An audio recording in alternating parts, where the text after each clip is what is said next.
nakikinig. Pasensya na po. Oh. 1991 po, nakilala ko si Tomas Cloma.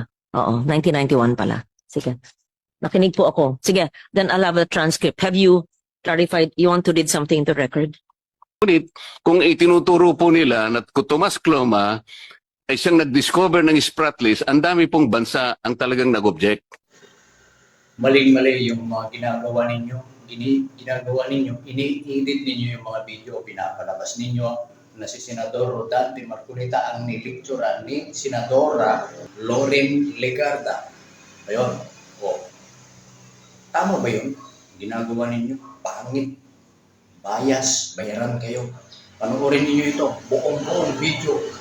Kung sino talaga ang nilecturean. Itong video ito ay buo. O. Tungkol doon sa Kalayaan Island Group. Si Senador Rodante Marcolita ba? O si Senador Loren Legarda? Kayo, nag-i-edit kayo, hindi nyo inaayos. Ito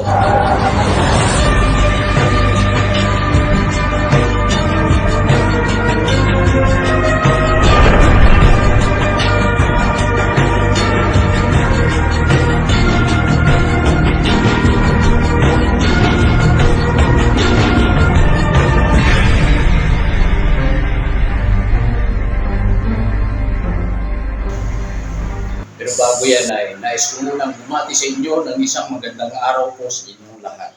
Kumusta na po kayo lahat? Matagal na hindi tayo nakapagkwentuhan, hindi nakapag-usap sapagkat busy sa trabaho.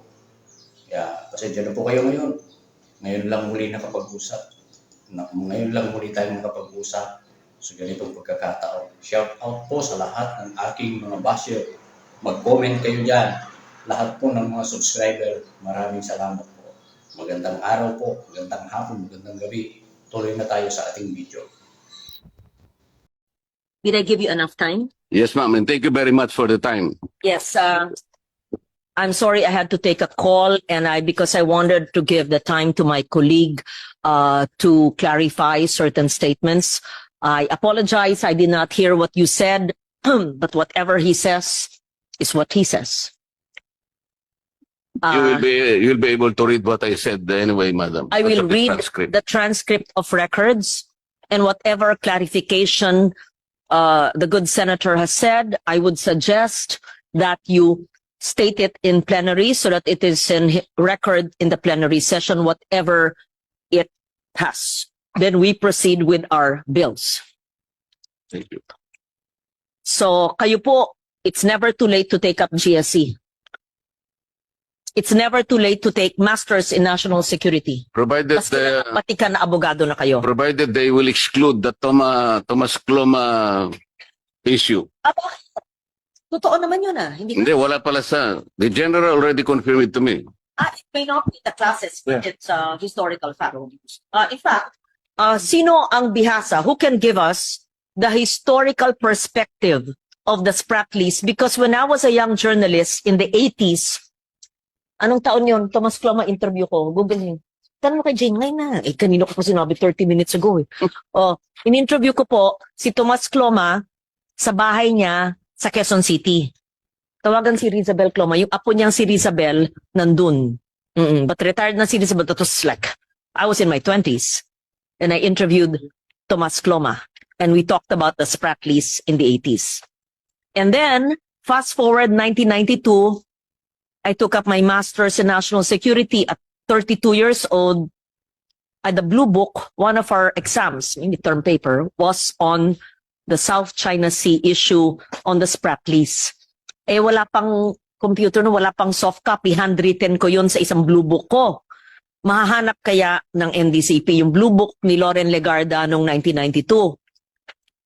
Kung meron yun, as early as 1992 po, ay sumusulat na ako about the Spratly Islands. Madam Chair, wala po Anyway. akong problema kay Tomas Cloma kung ang pinag-uusapan lang, nakarating sa Ito Aba, kasama niya yung kanyang mga associates, sapagat nakarecord ito sa history ng arbitration. At siya rin naman ay nakapunta sa kanyang mga associates. Very briefly, sabi ng arbitration, nandun siya, pero wala siyang residence doon, hindi man siya nangisda doon. They were talking about the historical rights of who fish in that area, who mined in that area. So nabanggit talaga ang pangalan niya na he had some activities, although briefly, in this Spratlys as well as in Ito Aba.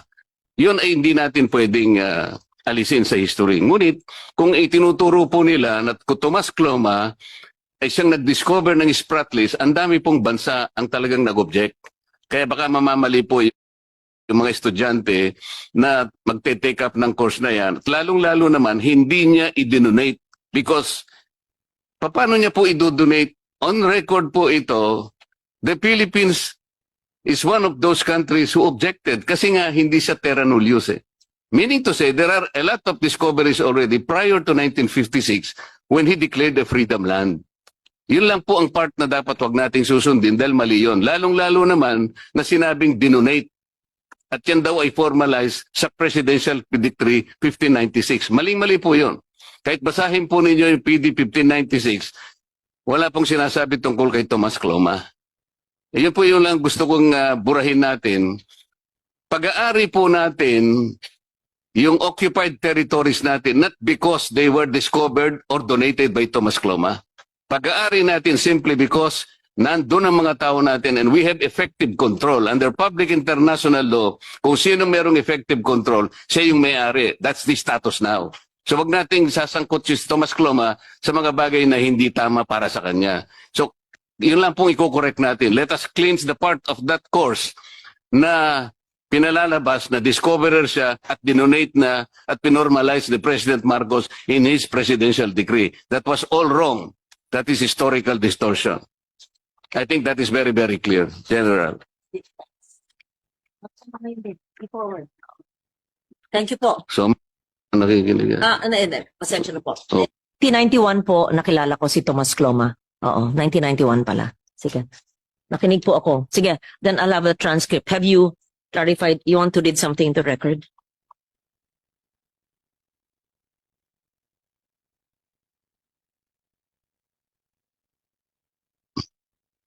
Kailangan lang alisin doon sa historical record kung tinuturo man si Tomas Cloma, huwag namang ilalagay siya na siyang nag-discover because ang daming bansa pong nag-object kasama ng Pilipinas. Alam po ninyo kung sinong nag-object sa panig ng Pilipinas at that time when Tomas Cloma declared a freedom land?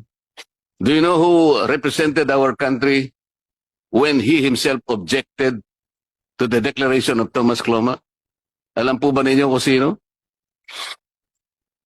He was then our Secretary of Foreign Affairs, who later became President of the Philippines. Who is he? Carlos P. Garcia. Salamat po, Madam Chair.